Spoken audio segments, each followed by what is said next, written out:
now I see why they are, what they are trying to, why they are building this narrative and what they are trying to achieve by this, and why they want foreign governments to join them in this campaign against Yes, India. exactly, exactly.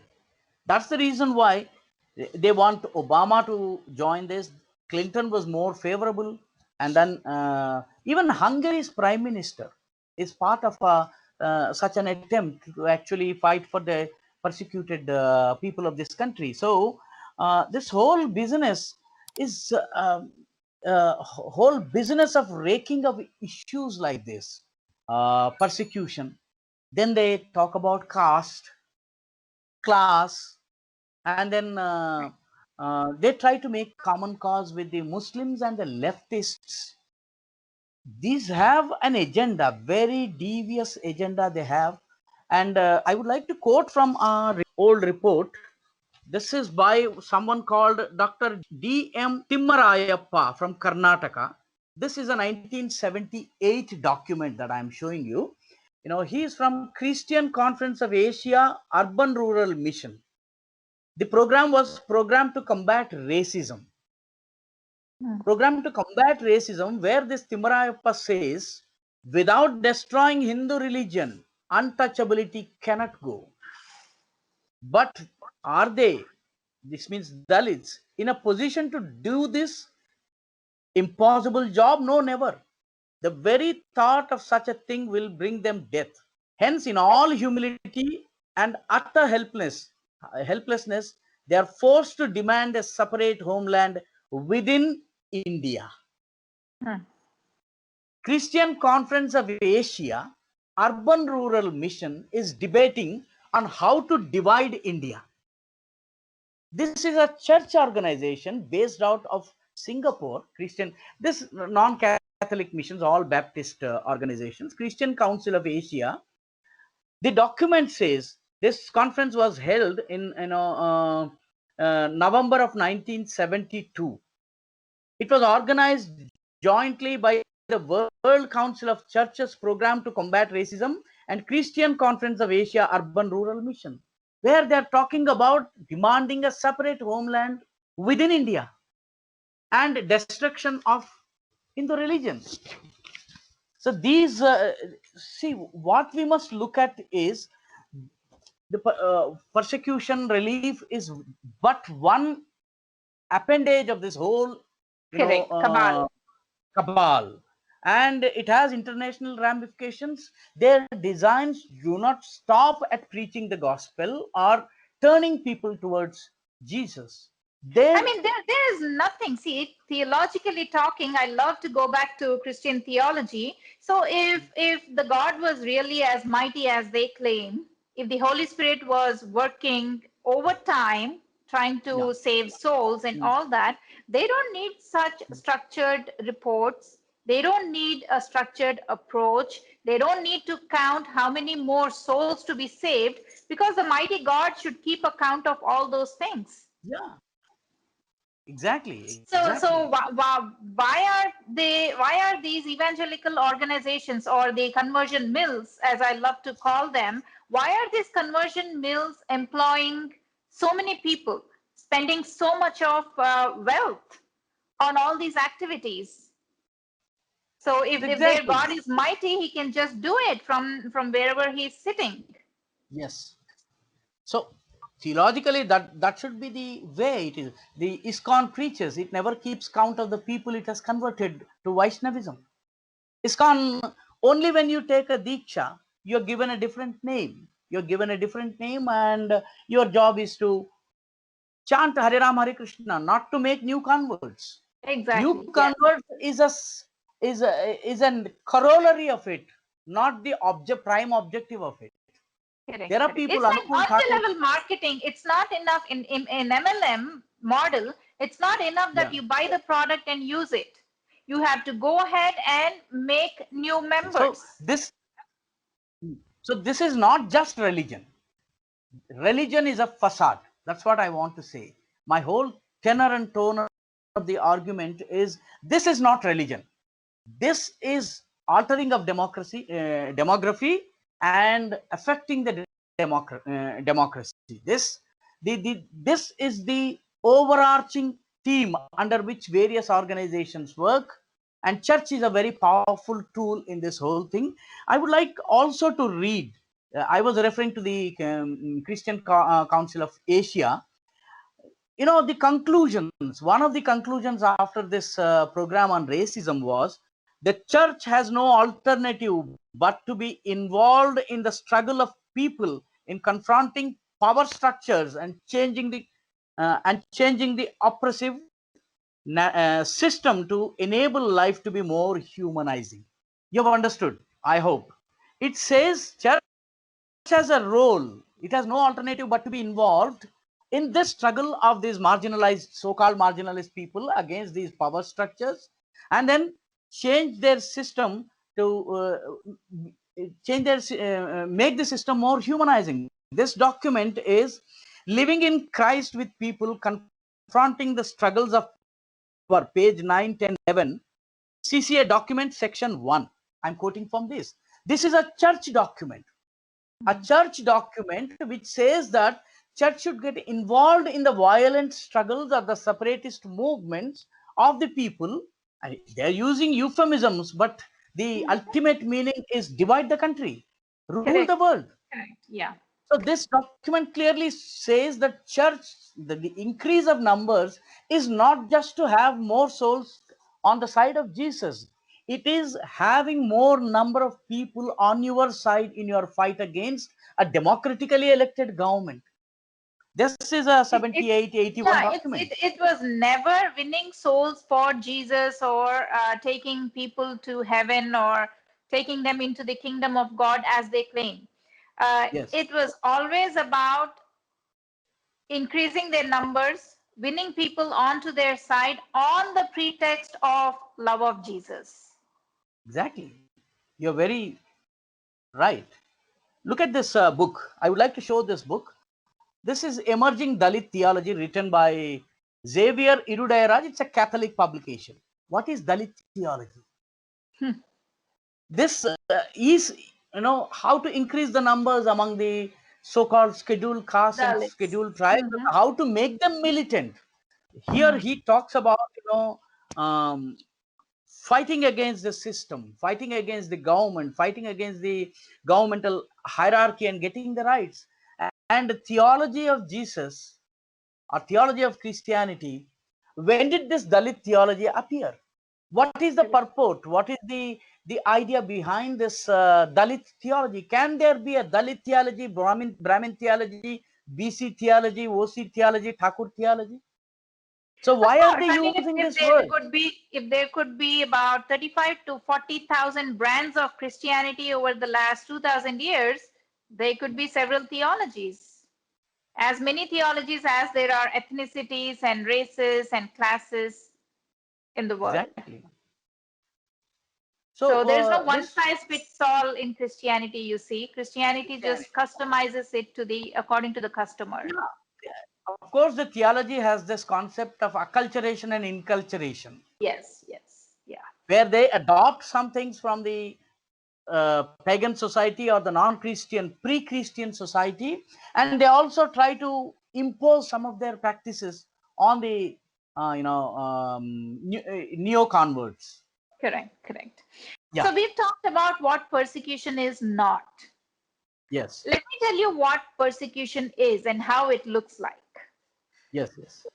When local governments have shut down hundreds of official church organizations and house churches, when authorities have removed crosses from buildings and forced churches to hoist the national flag instead, when minors are barred from attending church services, when Bibles are no longer available for purchase online, when Christmas celebrations are banned in several schools and cities, when the pastors and their families are detained by the government and are under surveillance, when several members of the churches are arrested, and those that haven't been detained have gone into hiding, others are sent away from the region and are barred from returning, when the church hall that the pastor preached from sits empty, when the stage and the pulpit are destroyed,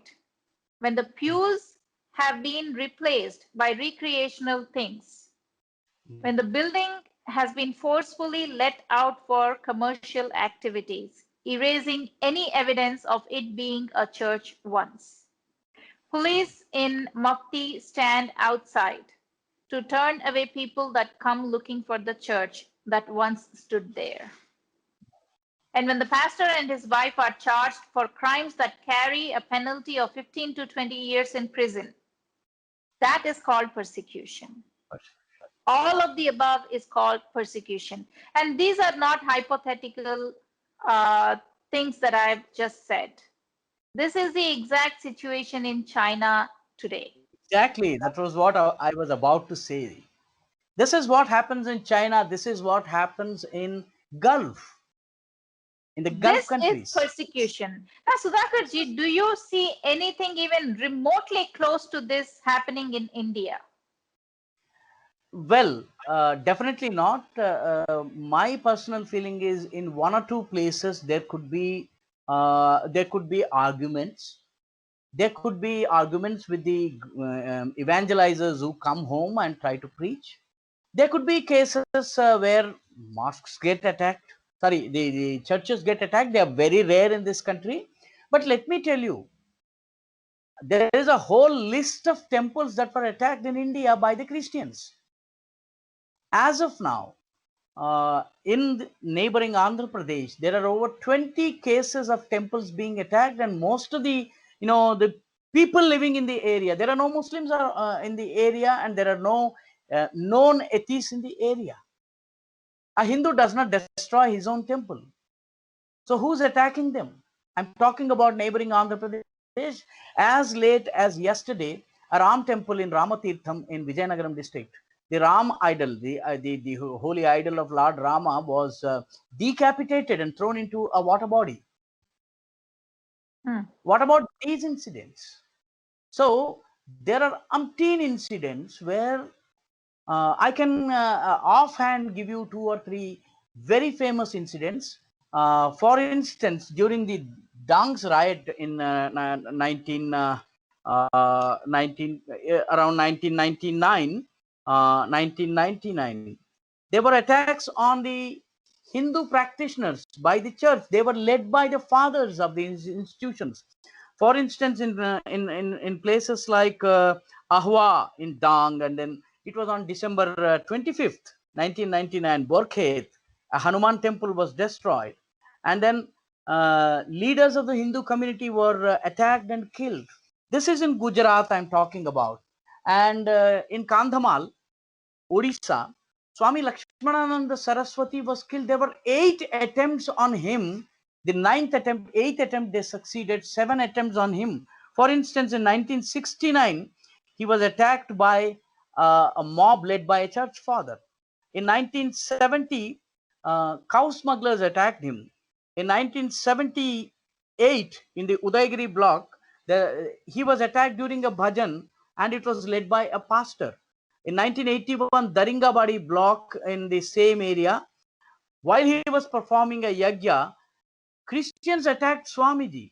In 1983, while an yajna was being performed, missionaries have attacked Swami Lakshmanananda Saraswati. 1999, while he was giving a pravachan, he was actually delivering a sermon, he was attacked. In 2002, in Kalingia village, he was performing a yajna, he was attacked, he was pelted with stones. On 2007, again there was attack on him. Swamiji was injured, his bodyguard was injured, his disciple was injured, and the car driver was injured in this incident. And August 23, 2008, he was done to death while he was performing Krishnashtami in his ashram. By the Christian mobs? Well, by the Christian, of course, there is an attempt to whitewash and say that this is an attack by Naxals. But later investigations have revealed, the Wadhwa Commission, which was appointed by the government, has said that this is the handiwork of a section of the people who are involved in the Christian-Hindu tensions in Kandhamal district. So I'm giving you live examples. There is this incident in Mandaikadu, Tamil Nadu, where the Nagarkoil Amman temple, the entry to the Amman Koil temple was, it was in the early 80s, was barred by the Christian fishermen. There was a communal riot. A big, commissioner of inquiry was appointed, KC Venugopal Commission, which has said that the growing missionary activities were fueling tension in the area, and attacks on the devout who are going to the Nagarkoil Amman temple were rising. There were attempts to plant a church in en route Ayyappa temple in Nilakkal. There was a huge agitation again, for the removal of the church. Finally, they had to remove. So these are all examples of how the religious freedom of the Hindus is being curbed, how they were being persecuted for practicing their religion. This is in the heart of the country. I'm talking about South India, I'm talking about Kerala, I'm talking about Chennai, I'm talking about Andhra Pradesh, I'm talking about Odisha, not in the Northeast. Northeast is a different story altogether. I do not So really what want this to go. goes to show is Christianity has not changed its operation Yes, in 2000 years. in 2000, It exactly, exactly. always was the oppressor, but cried foul, played the victim card, showed itself, propagated itself as being the victim. Yes, as I said, it It's is still the doing the same. persecution narrative is a facade to continue their missionary activities unabated. Unabated. Persecution is a facade, is a charade actually, to cover up their, crimes. There are umpteen incidents that I can show off where they enter into the temple, preach. This is a violation of the fundamental right to practice my religion. Correct. And what Correct. about US? And we also have to see how Christian majority countries are behaving towards the religious minorities there. America is a Christian majority state. It's a Christian majority state. And what about the atrocities on the Hindus there?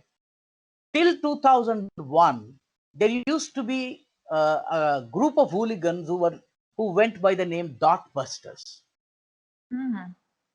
You, if you go to America and sport the bindi that you're sporting, the kumkum that you're sporting now, you are prone to be attacked, because this dot kumkum, or the tilakam, Oh, the dot is a busters, is it? dot Okay. busters. They are dot busters. They bust this dot kumkum. It was a specifically, attacks. It was a specific attack directed against the practitioner of Hinduism who was wearing a bottu. Hmm. And wearing a bottu in a so-called liberal country, the mother of all exiles, is a crime. They were attacked, physical attacks, dot And busters. that country today is trying to teach us Yes, equality and, brand us as persecutors. exactly. The country of dot busters is now calling it. It's a classic case of kettle calling the pot Pot black. calling the kettle black. Kettle black, exactly. I stand corrected. So the Americans or the Western world is trying to peddle a narrative of persecution. It is an attempt to pin down the Indian society and the democratic countries like India, which have a mind of their own. They want to work in a particular way. So, what about Darkbusters? Why no one talks about Darkbusters? There were a lot of incidents till 2001. After 2001, there were attacks on the prayer halls of Indians, the temples, the gurdwaras. They were attacked. The attacks are rising, and Hindu American Hindu Foundation has documented the So Hindus. the You can say difference between Hindus, the really persecuted Hindus, and the fakely persecuted Christians is that Hindus or Hindu organizations like Hindu American Foundation does not run to the White House wiping its nose and crying foul, exactly. wailing and whining. Yes, They do exactly. with their You're fake right. narrative. They do, and they build a narrative. They have a whole system, a very closely knit hierarchy from everywhere. And this is not just, mind you, limited to Christianity alone. During this corona, there was a concerted attempt to run down the lockdown procedures that were put in place by this government. There were narratives, there were news items peddled, which said that around 950 distress calls came from children about atrocities by their parents. Mm. And when a detailed study of those cases was done, it was found that most of them were emanating from hostels run by the missionaries. And this story was being peddled by Catholic, organizations, shelter homes for the children. The quotes that were used were from the people who organized these shelter homes for children. And they are saying that the complaints are raising, and in fact, most of the complaints are against the people who are running these organizations. Instead of telling the whole truth, they simply use 952 cases and try to build an account. During this corona period, because of corona, because of the lockdown, because of staying together, there were atrocities on child marriages were rising. This was one narrative peddled by a Catholic Christian organization, published in Deccan Chronicle and all other newspapers. So Divorce the were on the point, rise, they said. yes, yes, yes. See, when in small homes, when everyone is together, where is the possibility of a rape? And this narrative came from the missionaries. The quotes were of those, the fathers and sisters, and they were published in respectable newspapers without even bothering to verify. So, gender atrocities have gone up during lockdown. There was a concerted attempt to, you know, um, uh, deride the lockdown. And one of the demands by these missionary organizations was to use the Catholic helpline for children as the government helpline. Mm. Okay. Their demand was, one of the requests that they made to the government through the newspaper was to make the, I think 1071, if I am not wrong, they wanted this toll free number, which is run by the Catholic missionaries, to be made an official child helpline number, so that any atrocity incident will get recorded in their Database. database, and they can use it to project India in bad light abroad, or they Correct. can use this and gain entry into the systems, and then and they and suggest policy prescriptions. So this is not just directly limited to religion. There are other means through which they enter into these systems, and they want to Correct. subvert the systems, and they want to create a false narrative. Correct. So, for just a moment, I want to play the devil's advocate here. So, let Yes. us say these persecution is real. This narrative is not fake, and it's real. Um, Take for instance murder. Yes. Killing someone in self-defense is also termed murder, Yes. right? So, but killing in self-defense doesn't get the same treatment as killing with an intention to harm. And if you see, Hindus are known to be the most tolerant race of all. The fact Yes. that it is a melting pot of several races, ethnicities, and religions is evidence to their tolerance. And individually, they are the most laid back race when it comes to reacting to proselytization around them. Would you agree with that part? Hindu society always, felt that unto them their religion, unto me my religion, Yeah, yeah, yeah. and To each unto they his, always will, yeah, to and each to his each own. according to his own. Yeah, right, And right, right. they also believe that even Christianity, Islam can be, uh, you know, ways to reach the same God. My point is they're very laid back. And Hindus Yes. individually. So even if somebody is getting converted in their own clan or their own family, they would take it as okay, maybe that's out of conviction. It's okay, and they're tolerant to it.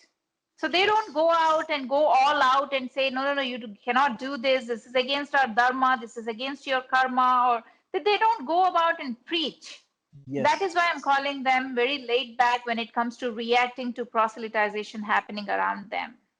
exactly. And the 6 to 800% growth of church in the last 1 decade is the best indication to the tolerant attitude of India as a whole. Exactly. And they express their intolerance, if at all, only in extreme situations. Like I Yes. said, self-defense, Self-defense. murdering in Yes. self, I mean, killing someone in self-defense. That is what it is equivalent to their reaction. So if the church could grow by leaps and bounds, what persecution are they talking about?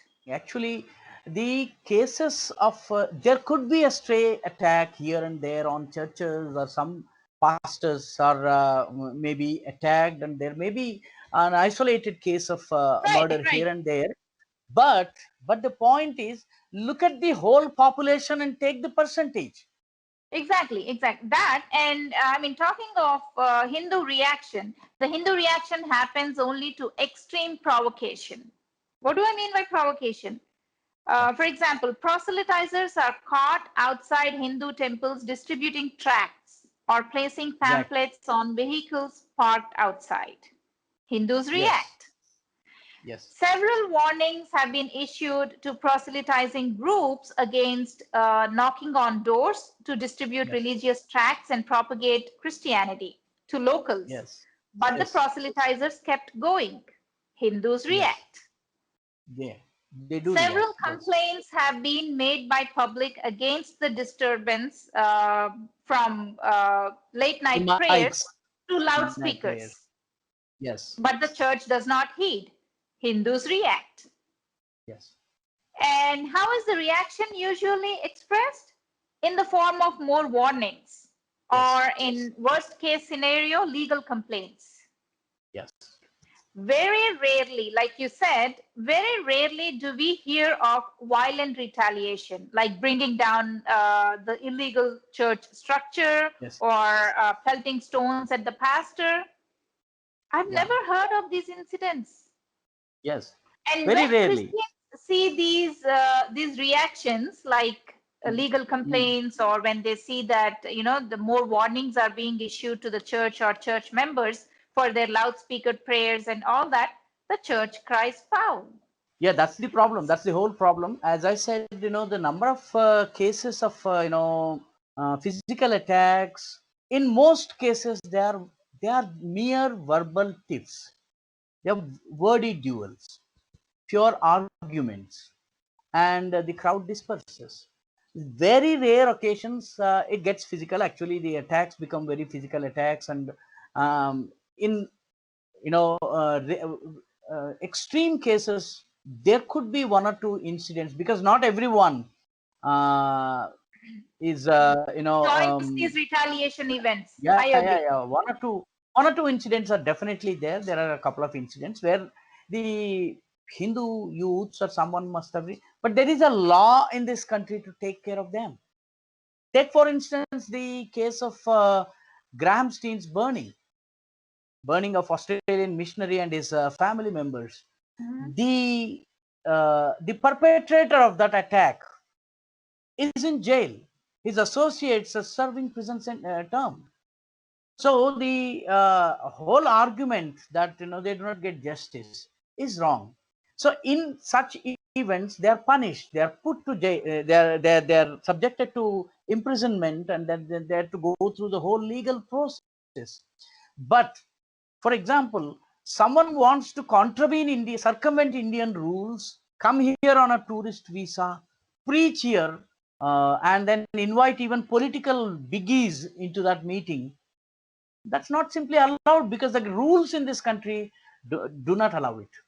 For example, home churches is not accepted according to Indian laws. Starting from Tamil Nadu to anywhere in India, you have restrictions on home churches.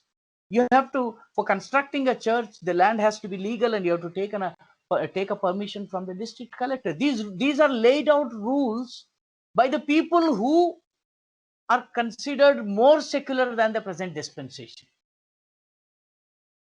Correct. So, for years, this has never been objected to. For years, this has never been objected to. And today, raising a bogey of such things as if they've come now. For example, whenever there is an election in this country, the secularist cabal talks about attacks on churches. For Mm. example, during the 1998 and 2004, there were a lot of attacks in church, starting from Tadepalligudam, Machilipatnam, Bangalore, so on and so forth. The Hindus, the so-called Hindu right, I do not really like this expression. The Hindus were blamed for those things. Later, it turned out that there is a Pakistani-sponsored extremist organization called Dindar Anjuman, which has Mm. implanted bombs and detonated all of them and then attacked the churches. The idea was to spread disaffection among the Hindus and Muslims, Hindus and Christians. This was proved. The organization was banned. The people are now serving the prison term, but still the Christian narrative literature still talks of these church attacks as a perpetration by the BJP, RSS people, or the Hindu people, even after it has been proved time and again in the courts of law that this was done by, and investigating authorities, that this is done by Dindar Anjuman. So this is a, see, one or two rare exceptions cannot be a general rule. Right. I mean, Cannot they be a have this strategy also, right? Speak a lie Mm. enough times so it seems like a truth, like the truth. Yes, yes. Very Gobelian. That's what Gobel said. You Mhm. speak an untruth Yeah. 100 times, it becomes the truth. See, the Hindus have not learned this subtle art of subterfuge. The way the Christians make a case, they try to, one organization reports, it uses the right kind of words like persecution, liberalism, diversity, and all these words that appeal to the American liberals. These are included in those statements, and those That's what I'm statements are saying. That is channelized. because they are running a commercial enterprise, Yep. Yeah. and the Hindus are not. Yes, I attended a workshop for journalists who are working in conflict situations. Those who trained us, they were Americans, and they were insisting on the usage of a particular uh, jargon terminology while we write our reports. Correct. So they were insisting that these words should be there, these expressions should be there, because Keywords. these are picked up by the so-called liberal organizations and establishments that are working in the US. So Correct. you narrate the incident truthfully, it doesn't find a mention. But if you use those words, immediately they sense, they grab these words, and then the whole narrative is built around it. This is what the missionary organizations are they have excelled in this art of complaining, and they've built Correct. their own channels. One person complains to the persecution relief, he complains it to the Fiocona, and Fiocona goes to the US State Department's section on the religious freedom, and then it finally reaches the UN, which discusses the issue of persecution and all those things. So a narrative is built in a very systematic manner. This is True. something that the Hindus do not do, have not learned this art basically. And even when there are legal protections for them, for instance, any church that needs to be constructed needs the permission of the district collector, according to the rules laid out by the government of India in 1950. Rarely Indians use it. Hmm. The Hindus rarely take recourse to this legal protection, legal remedy that is available to them. A person comes on tourist visa and starts preaching in these areas, and legally that is not allowed. But the Hindus do not really make an issue out of it. Only, Correct. they think that this is part of their religion. Let them do what they want. So I Tolerance. think, That's what I call the attitude, tolerant attitude, and the laid back yeah. attitude. So, before we end, I want to ask you what should be the counter narrative? First thing, the Hindus too should start recording these incidents of excesses by the Christian missionaries. how they barge into my house and how they, forcefully thrust their tracts. This there should be video evidence, there should be recorded evidence. Complaints need to be filed with the police of the infringement of the religious rights, and then blaring of the mics again is a big issue, that there has to be some kind of movement. Nighttime gospel meetings, there must be some curbs on those things, and Hindus must organize themselves. There must be a legal awareness campaign among the Hindu community. Many of these people are in the rural areas. Rural people are not really aware of their legal protections that are available to them, legal remedies and recourses that are available to them. I think one thing is, uh, you have to play the game according to the rules laid out for this game. So recording, lodging, escalating the issues through the administration, creating a legal awareness, and launching a legal campaign to make Hindus aware of their legal rights and protections. I think these are the more important things, and uh, in places where it is needed, there should be some kind of agitational program too. But illegal churches cannot be allowed. Churches on government lands, churches on private properties that do not belong to the church. There are So, in instances where, summary, you are saying that there should be a LRPF in every nook and corner of the country. yes, we must compliment LRPF for the work they have done, and I think they owe it to India to popularize, to create awareness about these things, and then reach out to the village level Hindu religionists, so that they can defend themselves, and they can fight this whole narrative of persecution that is falsely created and fakely popularized, and deviously internalized in the system. I think this narrative needs to be demolished, and Hindus across the world also must start building a narrative about the atrocities that they're subjected to. Temples have been Yes. attacked. I mean, we don't have to The do fake, we don't have to build fake narratives fake because we have real incidents happening. Just reporting of those incidents is reporting of those enough. instances is very important. For example, when mosque was attacked in New Zealand, the Muslim community has forced the prime minister, through whatever means, democratic means, or they use their vote power in a country of 50 lakh, even 1 lakh matters. So the Mhm. Muslims have forced the prime minister of the country to put a headscarf, put a hijab, and say that I am with the Muslims. Right. This is what she said. And there was an attack on Gurdwara post 2001. The 9/11 attack, post 9/11 attack, and it made news for 1 or 2 days, but never stayed in the discourse for a longer period. A lot of Hindu temples are under attack. A lot of Hindu prayer halls are under attack. A lot of Hindu practices are being questioned in the Nothing West. gets reported ever. Nothing gets reported ever. I think we also need to build an international discourse which actually helps counter the Fake propaganda that narrative. church is Christians are very liberal, which is not true. Right, right. Tolerant, and Yeah. they belong to a religion of a loving Jesus. Yes. All these claims and all this narrative. What happened to the Aborigines of Australia? What happened to the Aborigines in Polynesian countries? What Correct. happened to the Aborigines in Canada and US and across Latin America? Their True. language has been taken away. Today they either speak Portuguese or Spanish.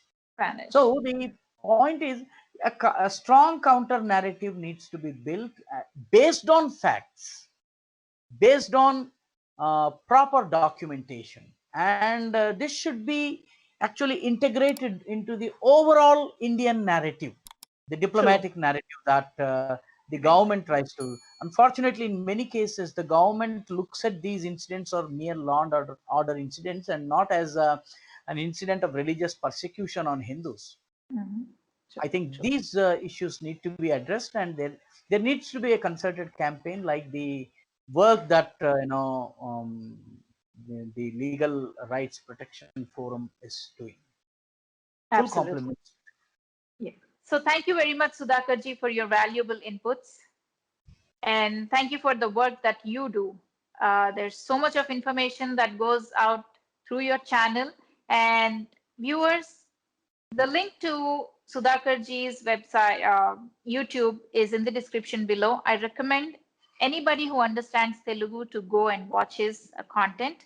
There's so much of information that he dispenses through his YouTube channel. So thank you all for watching. I'll see you in another episode. Until then, namaste.